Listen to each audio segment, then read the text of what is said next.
29 मई 2022 ये एक ऐसी तारीख है जिसे शायद ही कोई भूल पाए। एक बड़ा कलाकार दिन दहाड़े गोलियों से भून दिया जाता है। लेकिन इस केस की असली कहानी ये नहीं है कि कैसे हुआ, बल्कि ये है कि क्यों हुआ। तो चलिए इस मामले की तह तक चलते हैं। आइए सबसे पहले उस दिन को याद करते हैं जब ये सब कुछ हुआ और देखते हैं कि सिद्धू मूसेवाला की जिंदगी के वो आखिरी पल कैसे थे। अब जरा वक्त पर गौर कीजिए।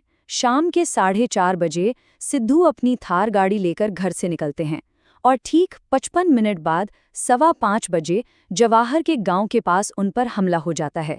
उन्हें अस्पताल ले जाया गया, पर तब तक बहुत देर हो चुकी थी। सोचिए, 1 घंटे से भी कम वक्त में सब कुछ खत्म हो गया। जब ये हमला हुआ तो पास में ही मौजूद एक चश्मदीद मैसी फौरन मौके पर पहुंचे। उन्होंने गाड़ी का शीशा तोड़ा, सिद्धू को बाहर निकाला। उनका कहना है उसकी सांसें चल रही थीं। ये शब्द बताते हैं कि वो मंजर कितना खौफनाक रहा होगा। तो चलिए इस हमले की कुछ खास बातें समझते हैं। ये हमला उनके गांव मूसा से बस 10 किलोमीटर दूर हुआ। उनकी थार को 2 गाड़ियों ने घेरा, एक कोरोला और एक बुलेरो। हमला करने वाले कुल 6 शूटर थे। जानते हैं कितनी गोलियां चली?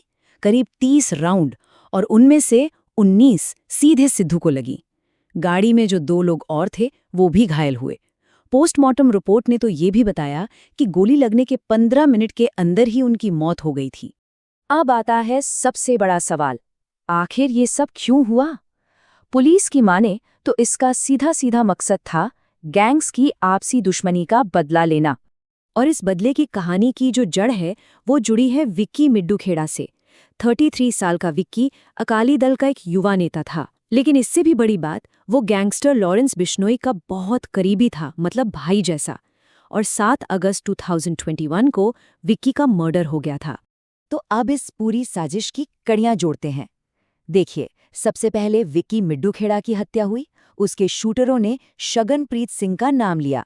अब ये जो शगनप्रीत था वो मूसेवाला का करीबी था और वो ऑस्ट्रेलिया भाग गया। बिश्नोई गैंग को शक था कि मूसेवाला ने ही शगनप्रीत को भगाने में मदद की, और बस यहीं से बदले का पूरा प्लान बना और उसे अंजाम दिया गया। और इस थ्योरी को और मजबूती तब मिली जब हमले के फौरन बाद लॉरेंस बिश्नोई के भांजे सचिन बिश्नोई ने इसकी जिम्मेदारी ले ली। उसने एक न्यूज़ चैनल पर कहा, ये तो सबको पता है कि उसी ने हमारे भाई विक्की का मर्डर करवाया था। मतलब ये एक तरह का कबूलनामा था। इसी थ्योरी पर पुलिस ने भी तेजी से काम किया। सभी 6 शूटरों का हिसाब हो गया, 3 को गिरफ्तार किया, 2 एनकाउंटर में मारे गए और जो आखिरी बचा था वो नेपाल बॉर्डर से पकड़ा गया। मतलब पुलिस के हिसाब से तो केस क्लोज हो चुका था। लेकिन क्या ये कहानी इतनी ही सीधी सादी है? क्या ये वाकई सिर्फ एक गैंग वॉर का मामला था, या पर्दे के पीछे कुछ और भी चल रहा था?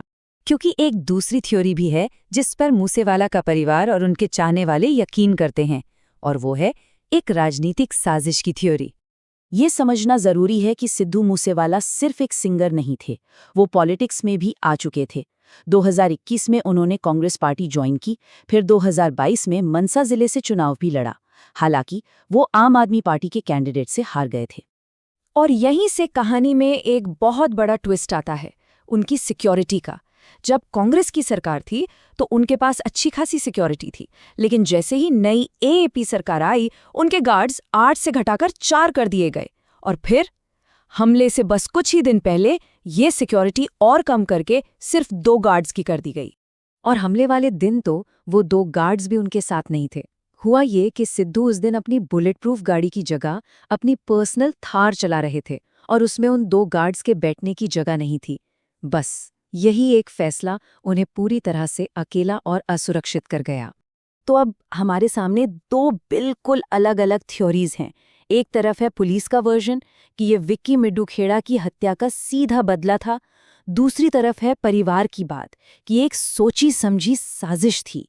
उनका कहना है कि सिक्योरिटी हटने के ठीक बाद हमला होना ये सिर्फ एक इत्तेफाक नहीं हो सकता। ये मामला अब सिर्फ एक हत्या से कहीं ज्यादा बड़ा हो चुका है। ये पंजाब के एक बहुत ही गहरे और बड़े मुद्दे की तरफ इशारा करता है। ये हमला बहुत ही प्लानिंग के साथ किया गया था। खबरों की माने तो शूटर्स के पास सिर्फ बंदूकें नहीं थी, उनके पास ग्रेनेड, लॉन्चर और यहाँ तक कि एक बहुत ही rare Russian assault rifle AN-94 भी थी। मतलब ये कोई आम गैंग वॉर नहीं थी, ये तो एक मिलिट्री लेवल की तैयारी थी। अब स्क्रीन पर जो नंबर दिख रहा है 10%, ये एक छोटा सा नंबर लग सकता है, लेकिन ये पंजाब में फैले गन कल्चर की एक बहुत बड़ी और डरावनी तस्वीर दिखाता है। इस चार्ट को जरा ध्यान से देखिए। पूरे भारत की आबादी का सिर्फ 2.3% हिस्सा पंजाब में है, लेकिन देश के कुल लाइसेंसी हथियारों में से 10% पंजाब में है। और ये तो सिर्फ लाइसेंस वाले हथियारों का आंकड़ा है। सोचिए अवैध हथियार कितने होंगे। इसी कल्चर की वजह से गैंग्स के लिए ऐसे हमले करना बहुत आसान हो जाता है। इस केस के साथ ना कुछ बहुत ही अजीब इत्तेफाक भी जुड़े हुए हैं। मूसेवाला का सबसे हिट गाना था 295 और उनकी मौत की तारीख भी थी 29/5 मतलब 29 मई। वो अमेरिकी रैपर टूपैक शकूर के बहुत बड़े फैन थे और कमाल की बात यह है कि टूपैक की हत्या भी ठीक इसी तरह गाड़ी में गोली मारकर की गई थी। देखिए, सिद्धू मूसेवाला एक ऐसा नाम है जिनको लेकर लोगों की राय हमेशा बटी रही। जो उन्हें पसंद करते हैं वो कहते हैं कि उन्होंने अपने गानों से लोगों को अपनी संस्कृति से जोड़ा। वहीं जो उनकी आलोचना करते हैं उनका मानना है कि उन्होंने अपने गानों से गन कल्चर को बहुत बढ़ावा दिया।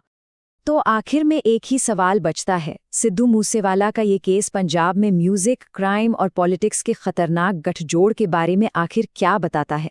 ये एक ऐसा सवाल है जिसका जवाब आज भी ढूंढा जा रहा है।